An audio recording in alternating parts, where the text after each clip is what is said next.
자, 그럼 이제 11챕터로 넘어가 보도록 하겠습니다. 자, 이 11챕터에서는 이제 몇 가지 예제하고 숙제에 대해서 얘기를 하도록 하겠습니다. 그리고 11챕터에서는 이제 마지막 그 강화학습법을 토대로 해서 내가 액션을 결정하는 요소, 그 Q러닝이라고 하는 부분을 다룰 겁니다.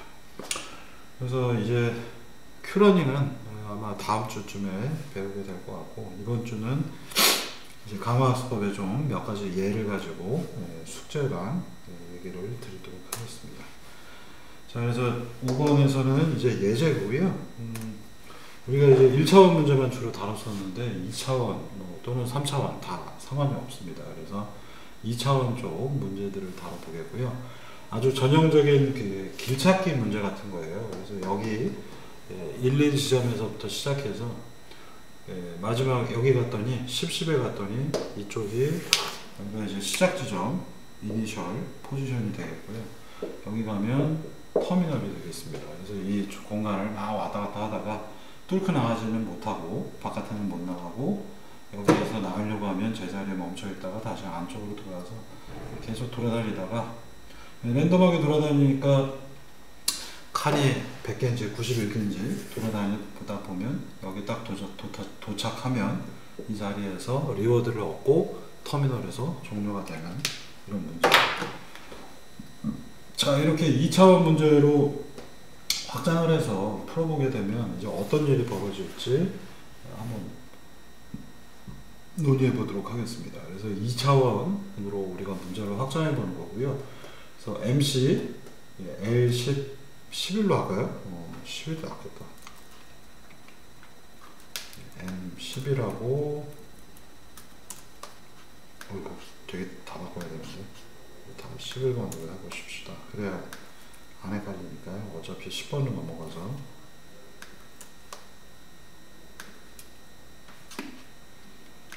생각보다 많네.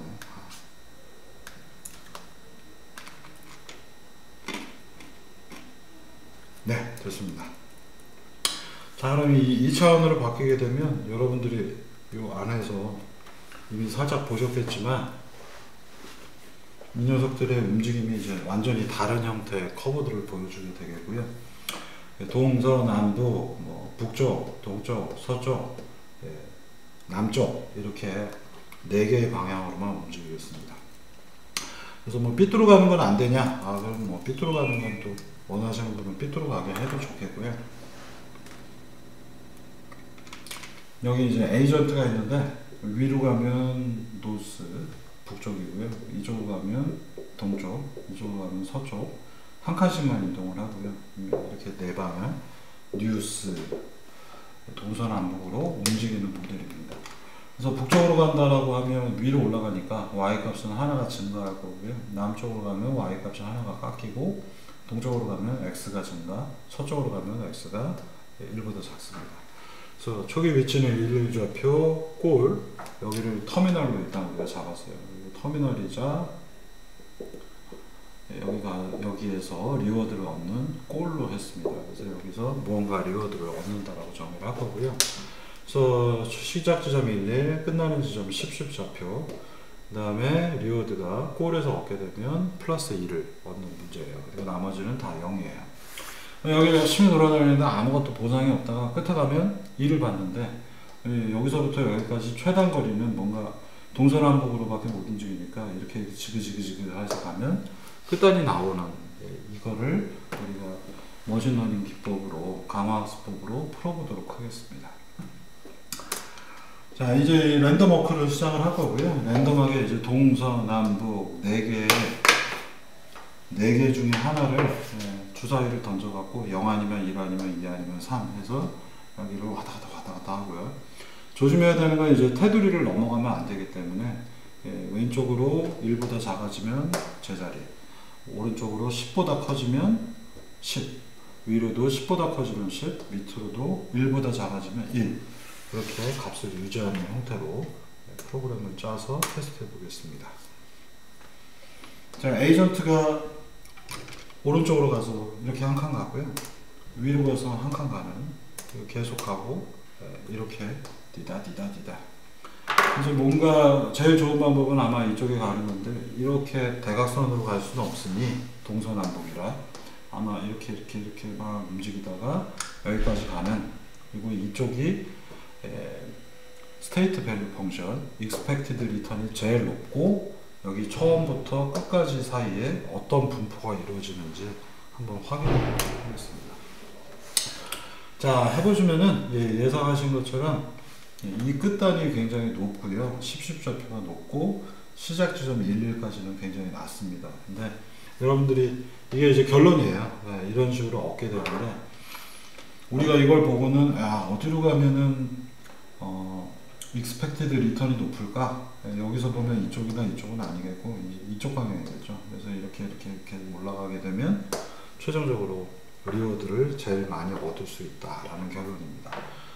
자, 근데 이게 이제 결론부터 제가 일단 보여드리고 시작을 하는 거고요. 여러분들이 예상하시기가 어려우니까. 그래서 이 커브가 우리가 학습을 시키게 되면 뭐 100번이든 1000번이든 시키면 이런 유사한 커브가 나오고, 등산을 하는 것처럼 어디로 가면 제일 가파른가? 가파르다라고 하는 거는 값이 되게 높은 걸 얘기하잖아요. 그래서 가파른 쪽을 따라서 올라가게 되면 마지막 정상에 도착을 할 수가 있습니다. 이게 이제 강화학습법이 VS라고 하는 함수를, 스테이트 밸류 펑션을 찾아 들어가는 이유 중에 하나이고요. 그래서 여러분들이 여기서 있는데 내가 어떻게 하면 리워드를 많이 얻을까? 이런 방향으로 올라가면 된다라는 거, 이 그림만 봐도 알 수가 있을 겁니다. 그리고 현재는 어떻게 내가 액션을 결정해야 되는지 모르지만 랜덤하게 움직인 결과들을 토대로 어느 날은 이렇게도 가보고 어느 날은 이렇게도 가봤는데, 그걸 다 합쳐놓고 보니까 평균이 취해져서 여기 있으면 이렇게 올라가야겠고, 여기 있으면 이렇게 올라가야 되겠고, 여기 있으면 지그재그로 해서 이렇게 올라가야겠다 라고 하는 게 결론이 보이고 있어요. 자, 그럼 이제 이거를 코드화하는 부분을 소개를 해드리도록 하겠습니다.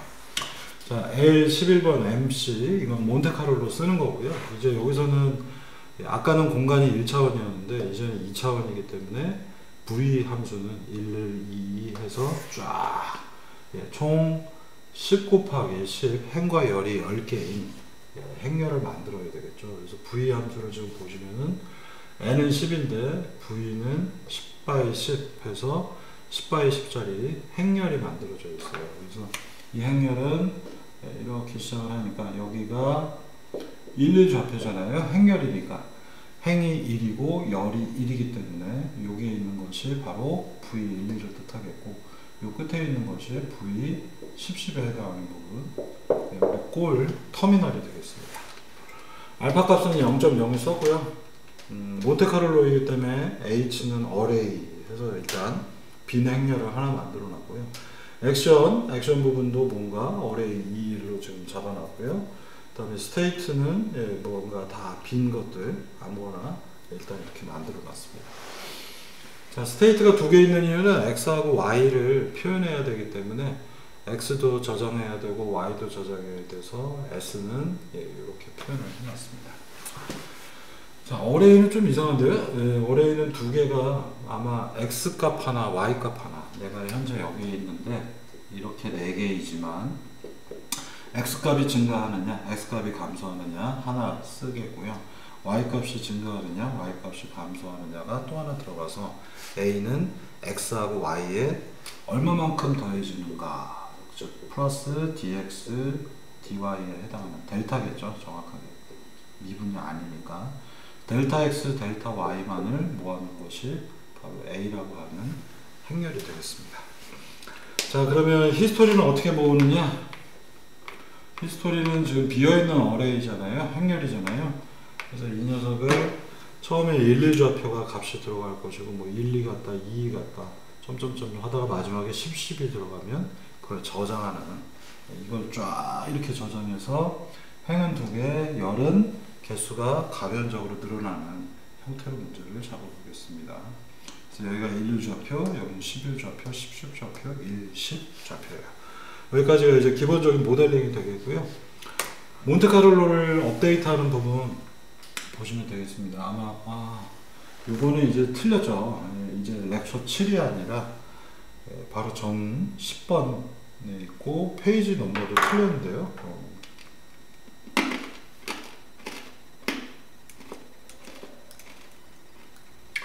자료 10번을 찾아보겠고요. 오늘 앞서서 지난주에 여러분들 배우신 건데요.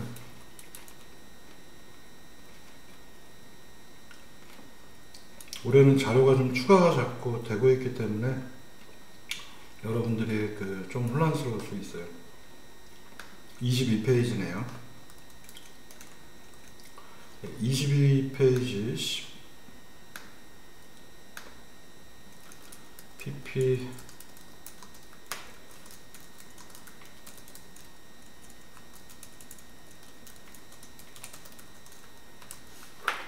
이렇게 도정을 해서 넣어놓겠습니다.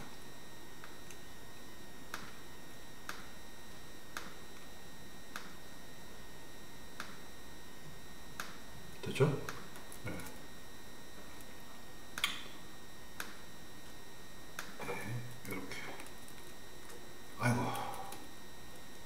아이씨, 여기 자꾸 바뀐 것들이 지금 보여가지고.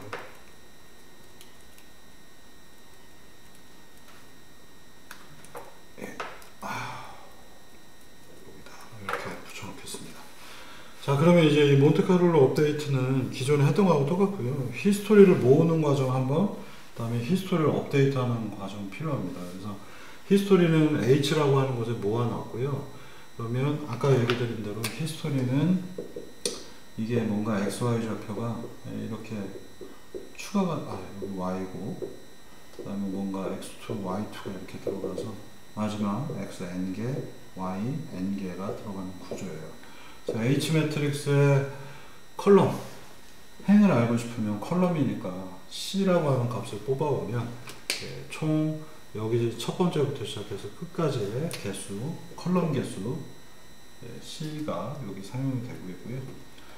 자, 그래서 S값을 얻어오고 싶은데 현재의 스테이트는 어딘가, 예를 들면 I번째 가니까 무조건 여기서는 지금 배열하고 다르게 행열이라 얘가 첫 번째 열, 두 번째 열, 세 번째 열, 네 번째 열이라서 i는 0부터 진행되지만 i 더하기 2를 넣어줬고요.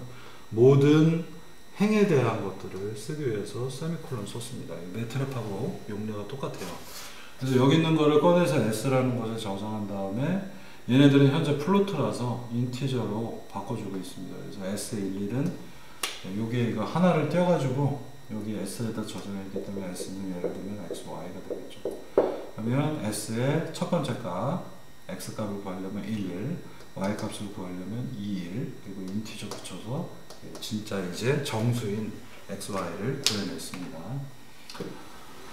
자, 그리고 나서 보면 이제 알파 값 곱하고요. 리턴 값이 있고 1 빼기 알파, 그리고 현재의 V 값, V는 XY를 통해서 2차원 스테이트 밸류를 가져왔어요. 그래서 V에다가 X, Y를 토대로 업데이트. 이걸 계속 반복 매번 한 겁니다. 그리고 그래프를 그릴 때에는 화면을 다 지워준 다음에 서프 함수, 서피스 그린 거하고 똑같죠. 그래서 V가 현재 전방 행렬이기 때문에 서프에다 넣으면 X축, Y축으로 높이가 나오는 3차원 그래프가 그려집니다. 그리고 뭐 얘들은 과거의 값들, 과거에 지나갔던 값들을 통과하는 방법이다 라는 거 얘기 드렸고, 리턴 값들이 되게 튈 수가 있겠죠. 그래서 되게 부드럽게 그려야 돼서 알파 값을 좀 작은 것들을 사실 택하는 게 좋습니다. 그래서 지난번에 이렇게 손가락으로 부비는 거하고 똑같은 효과가 알파 1 빼기 알파를 넣는다라고 얘기를 드렸었습니다. 자, 이 서프 함수를 쓰면요, 이게 V 함수가 X축, Y축에 대해서 이제 무웅 하고 뜨는 3차원 형태로 보입니다. 그래서 매트랩 서프 함수처럼 똑같이 이제 만들어줬고요. 단 한 번의 에피소드를 통해서 여기서부터 시작해서 뭔가 돌아다니고 이 끝에 간 결과물을 가지고 매 스테이트마다 돌아다녔던 경로에다가 리턴 값 2를 다 업데이트를 해준 거예요. 그래서 여기 지금 보시면은 단위가 되게 작아요. 여기 굉장히 작게 표현이 될 거고 거의 0에 가깝게 나타나고 있고요. 요 단위는 좀 틀려서 나중에 코드 수정을 했었습니다. 이건 뭐 신경 안 쓰셔도 될 것 같아요. 그래서 처음 보면은 이게 이제 돌아다니는 경로에 대해서 업데이트를 한 겁니다. 딱 한 번 돌아다녔을 때.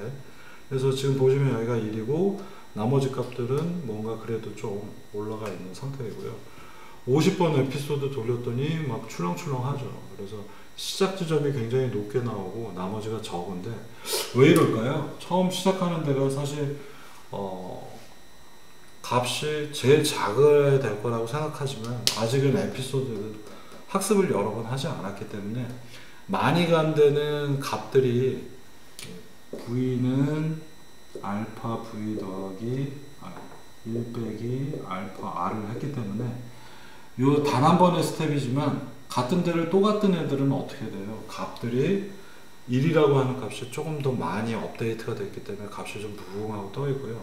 안 간 데는 값이 되게 낮은 초기 값을 유지하고 있을 겁니다. 그래서 여기 있는 결과 보시면은 1번 자리를 50번이나 갔기 때문에 그리고 또 이렇게 갔다가 여기 오는 애들도 있겠죠. 그래서 여기는 되게 올라가 있고 나머지가 되게 파랗게 나타난 거 아직 많이 안 간 거 여기는 50번 동안에 거의 방문을 잘 안 한 겁니다. 그래서 얘네들은 업데이트가 안 되어 있기 때문에 초기 값 정도 수준을 유지하고 있는 거고요. 왜냐하면 이 부분은 0이 아니죠.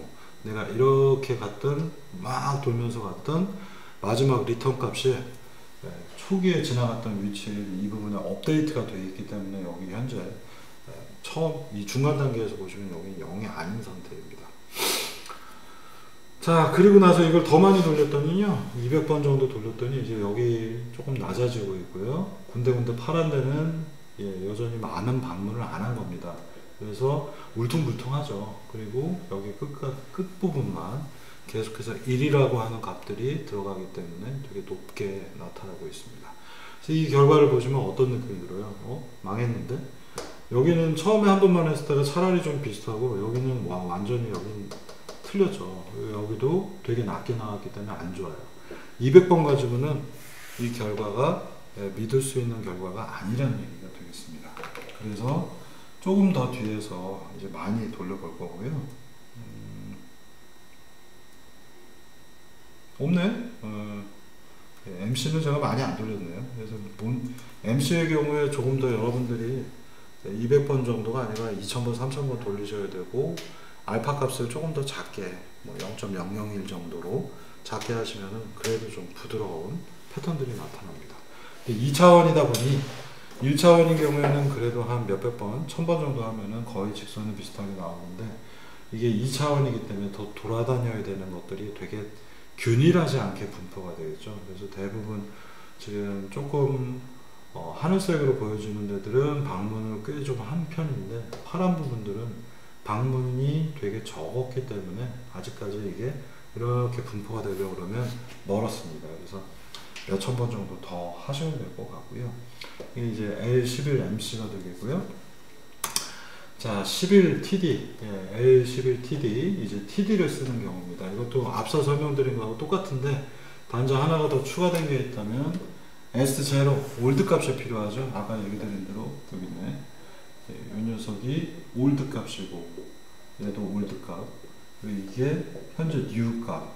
그래서 얘는 S로 표현되어 있고 얘네는 S0로 지금 표현을 하고 있습니다. 얘들 올드, 그리고 여기는 new 값. 그래서 S0라는 걸 만들어야 돼서 S 현재의 스테이트를 카피를 해버리면 그냥 이걸 이렇게 해서 갖다고 놓으면 레퍼런스 걸려버리기 때문에 파이썬에서 레퍼런스 걸리는 거 있잖아요. 그래서 카피를 해서 새로 S0를 여기 만들어 놔서 저장을 했고요. 이 코드 보시면은 이제 단계별로 제가 설명을 했습니다. 그리고 마지막 5단계에서 업데이트 해야 되다 보니 이 부분에 해당하는 거 S의 값을 알고 싶어서 S011이 X좌표, S021이 Y좌표, 뭐 인티저 불러서 S0는 현재 행렬이라서 기본 변수가 실수로 되어 있습니다. 그래서 인티저 호출한 거고요. new xn입니다. xn은 새로운 값 x new를 찾아보고 싶어서 s가 현재 new잖아요. 여기에서 새로운 값을 뽑아서 x new, x1, y new 하고 이름을 붙였습니다. 자, 그러면 이제 여기 있는 코드하고 똑같습니다. 자, 이게 뉴 값이고 얘는 뭐 동일한 값을 쓰기로 했기 때문에 s는 고려 안 하셔도 되겠고, 자 s 그리고 s 얘네들은 올드 값이죠. 그래서 xy가 올드라서 vx의 y 알파 이 뒷부분부터 시작하죠. 리턴 리워드 값 r 1 들어왔을 거고, 그 다음에 중간중간에 얘는 계속해서 적용을 업데이트를 하고 있기 때문에 골에 가기 전까지, 터미널 가기 전까지 r은 0입니다. 그리고 골에 가면 이 값은 1로 바뀌어 있을 거고요. 감마 값 g 들어갔어요. 여기 글로벌로 g 값 불러왔고 v x new y new가 이것처럼 들어갔습니다. 1 빼기 알파, 그 다음에 v는 이 부분은 올드 값이죠. 그래서 v x y입니다. x new y new, x y는 올드 값 이렇게 되고요. 끝까지 가게 되면 스탑, 끝에 도달하면, 터미널을 도달하면 스탑이 true가 되면서 탈출하고 무한루프가 끝나게 됩니다. 자, 이 L11TD를 돌려보면요, 이게 바로 내가 원하는 거지 라는 결론이 나옵니다. 속도가 빨라요. 말씀드린 것처럼 1차원일 때는 속도가 진짜 빠른지 느린지 모르겠는데, 실제로 여러분들이 2차원에서 적용을 해보시면, 지금 보시면 한 번 돌렸어요. 한 번 돌렸고 여기서부터 골까지 가는데 중간에 계속 믹스를 하잖아요. 이렇게 새로 옮긴 값에서 결과를 감마하고 감마를 곱해서 리워드랑 합쳐서 그 이전 단계를 업데이트하기 때문에 이 안을 돌아다니는 경우가 꽤 많아서 생각보다 원 에피소드인데 값이 이렇게 붕 하고 나왔습니다. 여기는 이제 단위가 많네요. 지금 보시면은 거의 0.1 정도 수준까지 올라가 있다고 나옵니다. 근데 이게 지금 단위가, 이게 옛날 프로그램은 이게 좀 많이 틀려 있어서 단위는 무시해 주시기 바랍니다. 이 단위는 지금 보니까 하나도 안 맞는 것 같아요. 10번 돌렸더니 벌써 각이 좀 잡히기 시작했죠. 그리고 100번을 돌렸더니 이제 멋지구리한 커브가 나옵니다. 자, 여러분들이 여기서 주제에서 보셔야 되는 사항은 뭐냐면요, 자, 이거를 옆에서 봐서 2차원으로 보게 되면 몬테카를로는 200번 했더니 울퉁불퉁하면서 이렇게 된 결과가 나왔죠. 이쪽에서 본다고 생각하세요, 여러분들이. 그 다음에 TD를 보면 어때요? 이쪽에서 이렇게 해서 여러분들이 본다 그러면 이 커브가 어떻게 보이겠어요? 여기가 시작 지점, 여기가 터미널이에요. 여기가 시작 지점, 여기가 터미널. 얘는 이렇게 나타났죠. 이런 극단적인 차이를 보여주고 있습니다. 색칠해서 우리 옛날 숙제를 손으로 그려서 냈던 한 학생을 생각하면서 이렇게 나와요. 몬테카를로는 지금 학습이 덜 됐어요. 여러분들이 1차원 문제를 보더라도요, 이렇게 돼 있다. 얘는 학습이 덜 됐어요. 이 사이가 뭔가 이렇게 쫙 전이가 돼야 되는데 학습이 덜 된 상태이고요. 그 다음에 TD의 경우에는 지금 옆에서 딱 보니까 TD의 아주 전형적인 특징, 지수함수 형태로 표현이 되고 있는 게 딱 나타났죠. 이 부분까지 학습이 굉장히 빠르게 잘 됐다는 거를 여러분들이 느낄 수 있습니다. 자, 그래서 몬테카를로는 현재 지금 보시면 제가 그린 단면들이 요거를 제가 1차원처럼 화면에 그린 거고요. 어쨌든 문제는 2차원이니까 모든 면에서 다 보시면 저렇게 비슷한 형상을 보여주고 있고요. 다음에 TD의 경우에는 옆면에서 보게 되면 이렇게 올라가고 있어요. 근데 이것도 지금 보시면은 예를 들면 이쪽 면을 따라서 이렇게 가면은 쭉 하고 올라가고요. 여기서부터 이렇게 올라가도 되겠습니다.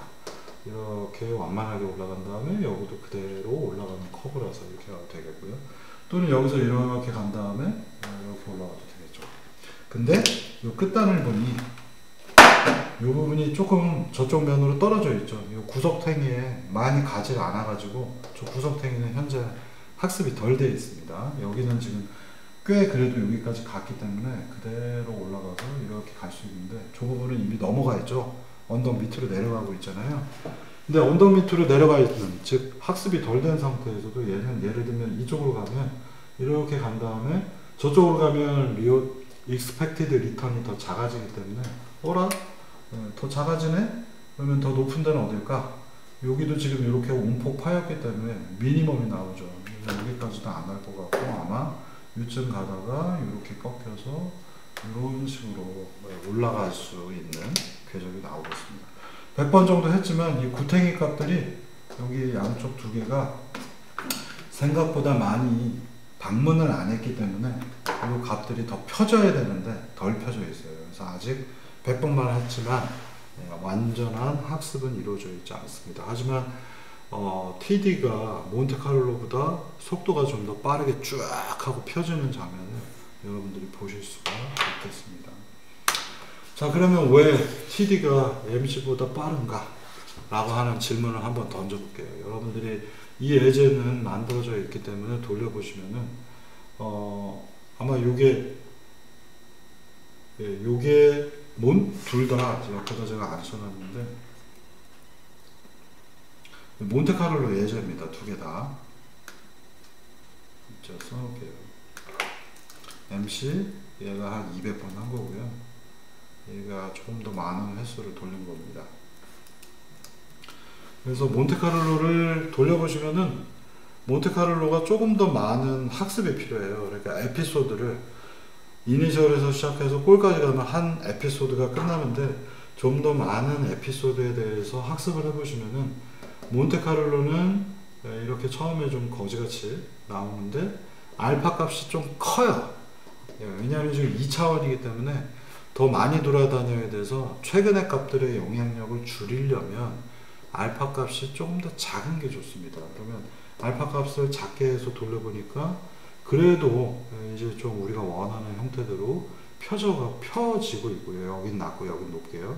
이쪽 부분은 아직도 학습이 덜 돼 있죠. 여기 그래서 이렇게 내려가 버리니까 얘는 여기 가다가 멈출 수도 있겠고요. 또는 이쪽을 따라서 올라갈 수도 있겠죠. 그래서 몬테카를로도 충분히 많은 횟수를 여러분들이 학습을 시키시면은 얘가 이제 쫙 펴지면서 오르막길이 펑 하고 생깁니다. 그래서 여러분들이 몬테카를로를 쓰실 때는 알파 값에 사실 좀 영향을 많이 받습니다. 그래서 알파 값이 작으면 작을수록 몬테카를로가 조금 더 평평하고 깨끗하게 나오는데 이유는 뭐냐? 내가 여기서 시작해서 여기 터미널이 나오는데 왔다 갔다 하다가 이렇게 갔어요. 여기서 플러스 1을 얻었다면 여기를 다 1이라고 하는 값들로 채우는 거예요. 그래서 여기 값들이 되게 부드러워졌다가도 2를 다시 여기다 꽂아 넣으니까 값이 점프를 하는 거죠. 그래서 몬테카를로의 경우에는 이런 현상을 줄이기 위해서는 최근에 들어온 값을 조금 더 작게 하기 위해서 알파 값을 좀 작게 하시는 게 유리합니다. 자, 그 다음에 많은 경우에 이제 보시면 이거는 한 10여 년 전까지는 진실인데 요새는 어떤지 모르겠습니다. 저도 확인을 안 해봤는데 TD가 MC보다 일반적으로 빠릅니다. 그리고 하지만 이거는 아까 얘기 드린 대로 증명까지는 하지 않은 문제 중에 하나예요. 그래서 여러분들이 실제로 적용을 해보시면 몬테카를로보다 TD가 속도가 더 빠르다라는 거는 충분히 느끼실 수가 있습니다. 자, 다음 두 번째는 이게 다 숙제에 나오는 부분하고 연결이 되어 있는데요. 이게 이제 방금 전에 보셨던 알파가 0.001인 몬테카를로 결과입니다. 아직까지 좀 울퉁불퉁하죠. 자, 그런데 이 부분을 보면요. TD는 아까 200번인가요? 네, 100번이네요. 100번 만에 이 정도로 쫙 펴졌어요. 자, 그러면 부드럽다라고 하는 게 이 녀석은 되게 좀 부드러운 편이고 얘는 삐뚤삐뚤합니다. 뭐가 좋을까요? 네? 우리가 산을 올라간다고 생각해 보세요. 여기서부터 산을 꼭대기까지 올라갈 건데 지금 현재 있는 위치에서 이렇게 두리번 하니까 지금 있는 위치보다 높은 데로 내가 이동을 합니다. 그리고 또 그 위치에 가서 두리번 하고 높은 데로 이동을 해요. 네, 그리고 두리번 했는데 바로 내가 한 발짝 더 가서 더 높은 데가 없다. 우리 산을 올라갈 때 보시면은 산을 올라갈 때는 계속해서 내가 높은 방향만 한 발씩 디디면서 간다 그러면 꼭대기까지 갈 수 있을까요?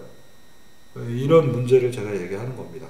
산이 굉장히 매끄럽다면 한 발짝 더 높은데 가면 꼭대기까지 갈 수가 있을 텐데 이렇게 울퉁불퉁하면 여기까지 간 다음에 더 높은 데가 없는데 여기가 한 발짝 더 가서 정상인 부분이 없으니 여기서 멈추게 됩니다. 바로 로컬 맥시마에 빠진 겁니다. 우리가 로컬 미니마, 뭐라고 해야 될까? 로컬 헤드, 로컬 최소값 예전에 했잖아요. 국부적 최소값들.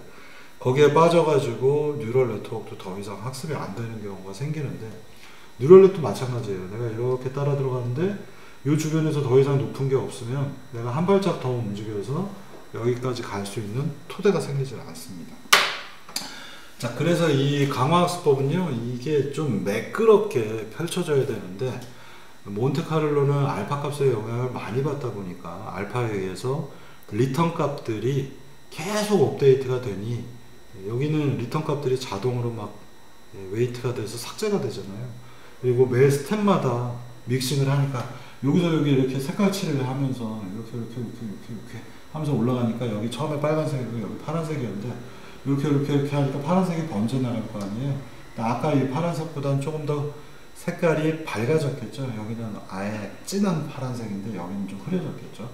계속 이렇게 부비적 하다 보니까 이 두 가지 색깔이 섞였고, 여기는 이제 빨간색이니까 빨간색은 이쪽으로 내려오고 파란색은 이쪽으로 올라오면서 색깔이 부드럽게 섞여요. 왜냐하면 TD는 한 번 움직일 때마다 믹싱 작업을 하니까 그렇습니다.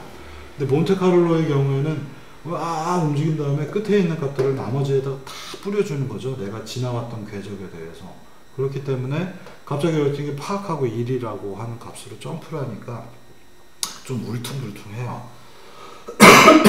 그래서 몬테카를로는 업데이트율을 최근 값을 적용하는 알파 값을 조금 더 낮은 값을 많이 써주는 것이 좋습니다. 자, 그래서 TD 같은 경우에는 이게 감마 때문에 생기는 지수함수의 형태가 나타나다 보니 무언가 높은 데를 쫓아 들어가고 매끄럽게 하는 데에는 TD가 확실히 강점을 갖고 있고요. 몬테카를로의 경우에는 이것들을 부비적 왔다 갔다 하는 데를 한꺼번에 업데이트를 하다 보니까 로컬 맥시마들이 국부적 최대값들이 좀 많아서 알파 값을 되게 낮춰야 되기 때문에 학습 속도가 몬테카를로가 조금 더 좀 느리게 진행이 됩니다. 하지만 지난번 아까 얘기 드린 대로 여기는 디스카운티드 리워드를 쓰고 있죠. 그래서 도대체 미래값을 내가 감마를 어떤 값을 써야 되는가, 그게 과연 맞는가, 감마를 내가 0.9를 쓸까 0.99를 쓸까 0.1을 쓸까에 따라서 이 커브에 나타나는 패턴들이 달라집니다. 근데 그거는 우리가 정한 디자인 값이잖아요. 감마라고 하는 거. 근데 몬테카를로는 얻었던 리턴들을 최대한 믹싱 작업을 하기 때문에 여기에서 얻어지고 있는 이 값들은 만약 최적화가 잘 된다면 정말 expected return에 해당할 텐데, 이 녀석은 discounted 된 expected return이기 때문에 디스카운트율을 내가 어떻게 잡냐에 따라서 맞을 수도 있고 틀릴 수도 있는, 하지만 이쪽으로 가야 된다는 것만큼은 굉장히 빨리 얻어줄 수 있습니다. 그래서 몬테카를로는 여기에 있는 값들이 정말 믹싱이 이렇게 에버리지가 최대한 끝나고 나면 여기 있는 값들은 정말 실제로 얻게 될 expected return인데, 얘의 값들은 디스카운트가 되어 있기 때문에 감마의 영향을 받아서 정말 그게 최종적인 리턴인가 아닌가, 감마로 우리가 잘못된 숫자를 넣으면 그게 진짜 값이 안 될 수 있기 때문에 이 녀석은 학습을 빠르게 해서 내가 끝까지 가는데 expected return 값이 맥시멈이 되게 움직이는 데는 도움이 되지만, 이 값이 정말 내가 거기 가면 그 값을 얻을 수 있니? 라고 하면 디스카운티드 됐기 때문에 그 값이 내 생각하고 틀릴 수도 있고 맞을 수도 있는 단점이 좀 있습니다. 하지만 골까지 최고로 높은 값을 찾아 들어가는 데는 TD 러닝은 확실히 속도가 빠른 기법이에요. 그래서 내가 여기까지 가는 게 목표일 때는 TD 러닝을 쓰는 게 맞겠고요. 이 사이의 분포가 실제로 어떻게 되는지가 되게 궁금할 때는 몬테카를로를 쓰는 것이 올바른 방향 중에 하나가 되겠습니다. 그래서 여기 보시면은 TD가 블러링, 이렇게 부비적해서 색깔을 쫙 분포시키는 과정이 무언가 바이어스 돼 있다, 한쪽으로 편견 치우쳐져 있다 가끔씩 이런 현상이 벌어질 수 있기 때문에 조금 조심을 해서 써야 되겠습니다. 그래서 이 TD든 MC든 간에 어떤 경험적인 되게 좋은 방법은 뭐냐, 알파는 최대한 작게, 학습은 최대한 많이, 이런 겁니다. 그러니까 뉴럴 네트워크 같은 경우에는 빨리빨리 답이 나오는 게 저희 되게 좋은데, 강화학습의 세계관에서는요 100번 미만에서 내가 결과가 나왔다, 그거는 솔직히 강화학습법이 하고자 하는 바에 맞지 않습니다. 그래서 강화학습법에서는 어떻게 보면 되게 어떤 알고리즘이 있는데 속도가 빠르더라 라고 하는 게 메리트가 아닐 수 있다라는, 최소한 200번 정도는 하는 것을 보통 기본적인 강화학습법의 기본으로 보통 생각들을 합니다. 그래서 강화학습법의 속도를 빠르게 하기 위한 여러 가지 방법들을 연구를 하면서 제가 한 4, 5년을 까먹었었는데 어떻게 보면 별로 의미가 없는 연구라고 할 수 있겠습니다. 자, 그러면 왜 TD는 부드러운 커브를 만들까요? 아까도 계속 얘기 드렸지만 매 순간 서로 섞고 있기 때문에 다 끝나고 나서 한 번에 섞는 것보다 이 녀석이 성능이 좋고, 감마 비율이라고 하는 게 여기 이렇게 보입니다. 여러분들이 아마 감마 값을 변화시켜 보시면은 감마에 따라서 이 커브가 조금 더 직선에 가깝기도 하고 감마에 따라서 이게 되게 많이 꺾이기도 합니다. 그래서 감마값 변화에 대한 것들을 여러분들이 한번 직접 변화시켜서 느껴보시면 좋을 것 같습니다. 자, 그리고선 이제 큐러닝으로 넘어가야 되는데요. 여기까지 하고 큐러닝은 숙제하고 큐러닝은 다음 주에 다루도록 하겠습니다. 이게 어쨌든 여러분들이 숙제는 계속해서 제가 내드릴 테니까 하셔야 되겠고요. 숙제는 마지막에 제가 체크할 테니 꼼꼼히 신경 쓰시면서 쫓아 들어오시고요. 사실 되게 많은 방법들을 짧은 시간 안에 여러분들이 배우시는 거예요. 그래서 이 학습에서 특히 뭐 강화학습법만 해도 최소한 한 학기 충분히 배워야 되고, 뭐 여러 가지 기법들이 앞부분에 있는데 벨만 이퀘이션 같은 것도 제가 설명을 거의 안 하고 가고 있기 때문에 여러분들이 이거는 되게 좀 속성 과정처럼 이런 분야가 있다라는 것들을 예제들을 풀어보시면서 배우는 거기 때문에 예제하고 숙제는 꼭 하셔야 되겠고요. 그래서 좀 짧은 시간 안에 좀 많은 방법들을 다루고 있는 중이라서 숙제들을 알아서 열심히 하시기 바랍니다. 여기서 일단 마치도록 하겠습니다. 수고들 하셨습니다. 숙제는 다음 주에 하겠습니다.